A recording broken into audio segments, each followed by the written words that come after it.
भाषण योग्य वेळी मी करेल, योग्य वेळी मी बोलेल. पण मला आनंद या गोष्टीचा आहे, संदीपजींनी मगाशी समाजाचे काही प्रश्न माझ्या पुढे मांडले. महाराष्ट्राचा मी काही नेता नाही, आपल्या तालुक्यापुरतं मी काम पाहतो. मी मागच्या जयंतीला आल्यानंतर जे शब्द या गावातल्या आदिवासी समाज बांधवांना दिले ते पूर्ण झाल्यानंतरच आज मी परत या गावामध्ये आलेलो आहे. विजेचा प्रश्न होता, आपण ट्रान्सफॉर्मर दिला. आधार कार्डचा प्रश्न होता, 18 वर्षाच्या खालील मुलांना आधार कार्डचा कॅम्प घेऊन आपण आधार कार्ड दिले. त्यांच्या घरामध्ये पाणी जात होतं, आपण चर उकरून पाणी काढलं. यावर्षी त्यांच्या घरामध्ये पाणी गेलेलं नाही. आणि परत या स्टेजवर शब्द देतो की पुढच्या वर्षी येण्या अगोदर माझ्या भाषणापूर्वी येडूआईचं सभामंडप पूर्ण झालेला असेल हा शब्द सुनील विखे तुम्हाला देतो.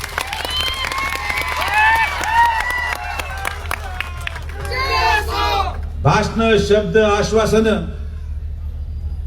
हे या समाजाला 50 वर्षापासून मिळालेले.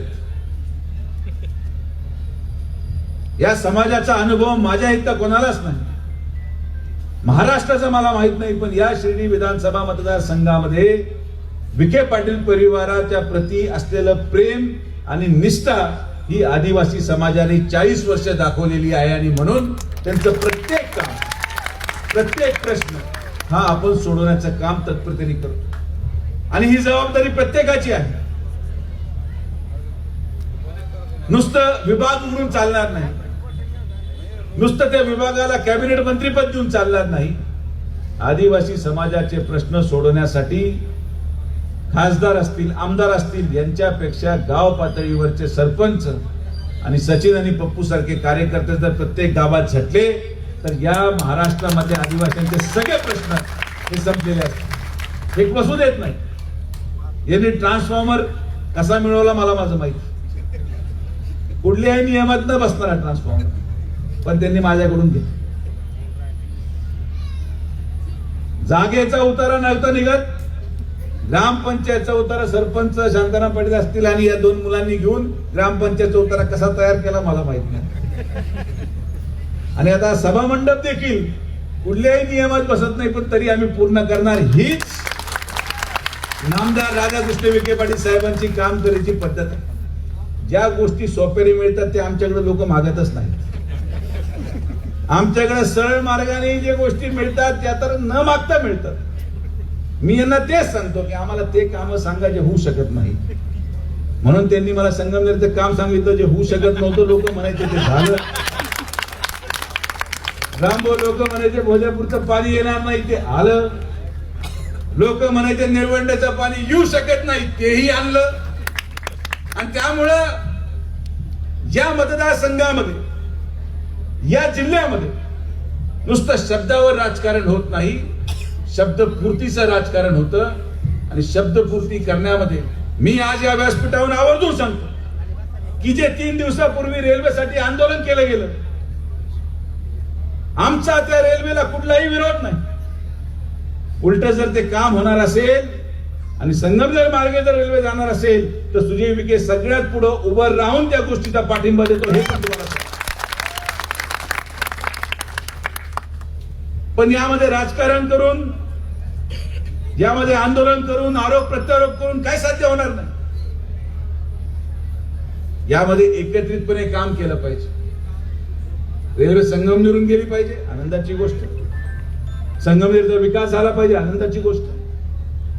आणि माननीय नामदार राधाकृष्ण विखे पाटील साहेबांच्या नेतृत्वामध्ये आज राज्याचे मुख्यमंत्री माननीय देवेंद्र फडणवीस साहेब असतील, उपमुख्यमंत्री एकनाथ शिंदे साहेब असतील, उपमुख्यमंत्री पवारताई असतील, या महायुतीचं सरकार हे ठामपणे संगमनेर तालुक्याच्या प्रश्नांच्या पाठीमागे खंबीरपणे उभे आहे. आणि माननीय मुख्यमंत्र्यांच्या नेतृत्वामधूनच मी स्वतः शब्द देतो, आम्ही कुठे रेल्वे पळून आम्हाला घेऊन जायची नाही.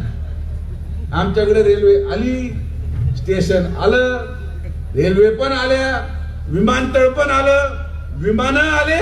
फक्त समुद्र नसल्यामुळे जहाज आपण आणू शकलो नाही. त्यासाठी आम्हाला कधी रस्त्यावर उतरावं लागलंच नाही. बरोबर, आम्ही रस्त्यावर न उतरता विमानतळ आलं, आम्ही रस्त्यावर न उतरता रेल्वे स्टेशन आणलं. त्याच्यासाठी जिद्द लागते आणि जिद्दीने काम केलं तर सगळ्या गोष्टी येतील.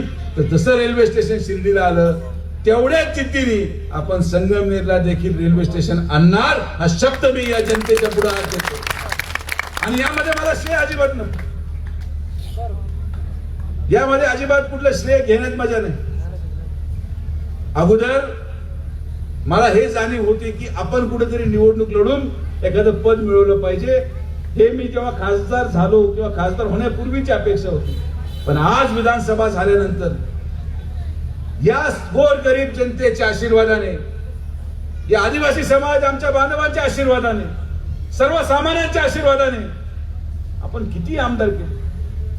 नवीन नवीन मुलं, सर्वसामान्य घरातले मुलं हे आज या मतदारसंघामध्ये आमदार होऊ शकले. ही कैलासवासी बाळासाहेब विखे पाटलांची पुण्याई आम्हाला लाभली आणि त्या पुण्याईच्या आधारावर आमचा परिवार हे सातत्याने काम करतो की आता आमदार बनवण्यामध्ये आपल्या एकट्या जिल्ह्यामध्ये आता 18 आमदार झालेत. एक आमदार तर मी मनक्यात आजार घेऊन हॉस्पिटलला ऍडमिट होतो, तिथं बसल्या बसल्या करून टाकला. पदामध्ये रस नाही. पद येतात जातात, लोक ओळख ठेवतात नाही ठेवत, मंत्रीपद येतात जातात, पण जे काम आपण करतो ते पुढचे 50 वर्ष लोक लक्षात ठेवतात. आणि म्हणून कामानेच आपली ओळख आहे, कामानेच विखे पाटील परिवाराची ओळख निर्माण केली. आणि या भागामध्ये, या मतदारसंघामध्ये आदिवासी समाज बांधवांचे काम केल्यावरच आपण परत मतदान मागण्यासाठी त्यांच्याकडे जाऊ हा शब्द सुजय विखेचा तुम्हाला आहे. आपण सर्वजण एवढ्या मोठ्या संख्येने आलात. दरवर्षी हा कार्यक्रम मी लिहून ठेवलेला आहे. मी कुठे जरी असलो, मी परदेशात होतो, पण फक्त जागतिक आदिवासी दिनाच्या कार्यक्रमासाठी खास विमान करून परत या कार्यक्रमाला आलो, कारण की हा कार्यक्रम सुटता कामा नये. आणि म्हणून माझ्या प्रत्येक मतदारसंघाच्या प्रत्येक सरपंचांना विनंती आहे की तुम्ही समाजामध्ये जा. समाजाचा वापर फक्त मतदानापुरतं नको, समाजामध्ये जाऊन त्यांचे प्रश्न आणि छोट्या छोट्या गोष्टी, तुम्हाला फक्त प्रश्न मांडायचे, तुम्हाला कोणाला पैसा द्यायचा, पैशाची काळजी करू नका. त्यासाठी आम्ही समर्थ आहोत. परमेश्वराने भरपूर दिलंय. एखादी बादली आदिवासी समाजासाठी गेली तर काही फरक पडत नाही, काही फरक पडत नाही. पण निदान ते प्रश्न जाणून घेणं, समाजामध्ये जाऊन त्यांच्या वेदना, त्यांचं दुःख जाणून घेणं आणि ते दुःख जाणून घेऊन आपण हे स्वप्न पाहिलं पाहिजे की आज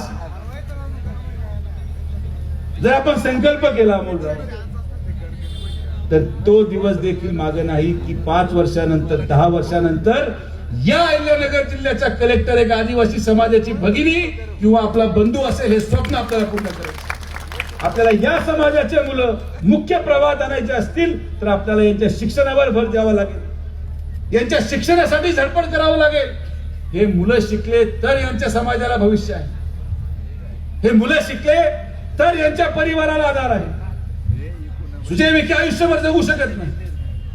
आपल्याला एक अशी व्यवस्था निर्माण करायची आहे की सुजय विखे या धर्तीवर असे नसेल, पण आदिवासी समाज स्वतंत्र होऊन स्वबळावर स्वताकदीवर तुमच्याच मुलांच्या माध्यमातून, तुमच्याच मुलांच्या शिक्षणाच्या माध्यमातून तुमचा प्रपंच स्वतंत्रपणे चालू शकेल अशी व्यवस्था या पुढच्या 5 वर्षामध्ये सुजय विखे निर्माण करणार हा शब्द मी तुम्हाला देतो. आणि म्हणून आपण सगळेजण एक दिलाने, एक जुटीने आज या जागतिक आदिवासी दिनानिमित्त जो संकल्प आपण मागच्या वेळेस केला तो आपण पूर्ण केला. पुढच्या वेळेस आल्यावर देखील हे सगळे कामं झालेले असणार आहे. कारण की जर पदाचा वापर, मंत्रीपदाचा वापर, आमदारकी पदाचा वापर जर मीच तुम्हाला म्हटलो की नियमात नाही तर त्या पदाचा आम्हाला काही उपयोग नाही. मंत्री असून जर एखादा मंत्री हे म्हणत असेल की एखाद्या आदिवासी समाजाचा प्रश्न नियमात बसत नाही, असा कुठलाच नियम नाही जो समाजाला न्याय देण्यासाठी बंधन करतो. आपण आपले नियम स्वतः बनवतो आणि ज्या नियमाने समाजाचा उद्धार आहे, ज्या नियमाने गरिबांच्या डोळ्यातले पाणी पुसू जाऊ शकतं, ज्या नियमाने गरिबांच्या चेहऱ्यावर हसू येईल, ज्या नियमाने गरिबांचा परिवार एक समृद्ध जीवन जगू शकतो. तोच नियम हा मंत्र्यांना लागू आहे आणि त्याच नियमाने आम्ही काम करतो. या मतदारसंघामध्ये, या जिल्ह्यामध्ये सातत्याने माननीय नामदार राधाकृष्ण विखे पाटील साहेबांच्या नेतृत्वामध्ये आम्ही काम करत राहू आणि आपण देखील अशाच प्रकारे जिद्दीने, ताकदीने एकजूट राहून आपले प्रश्न मांडत राहा. आम्ही सगळेजण, मी असेल, आमदार अमोल खताळ असतील, मारुती मेंगाळ असतील, संदीप असतील, सगळेजण हे तुमच्यासाठी अविरतपणे काम करत राहू ही ग्वाही तुम्हाला देतो. आपण सर्वजण एवढ्या मोठ्या संख्येने आलात, आपले सगळ्यांचे मनापासून आभार. आपल्या सगळ्यांना जागतिक आदिवासी दिनानिमित्त आमच्या विखे पाटील परिवाराच्या वतीने आणि माननीय नामदार राधाकृष्ण विखे पाटील साहेबांच्या वतीने सर करतो बोललो ते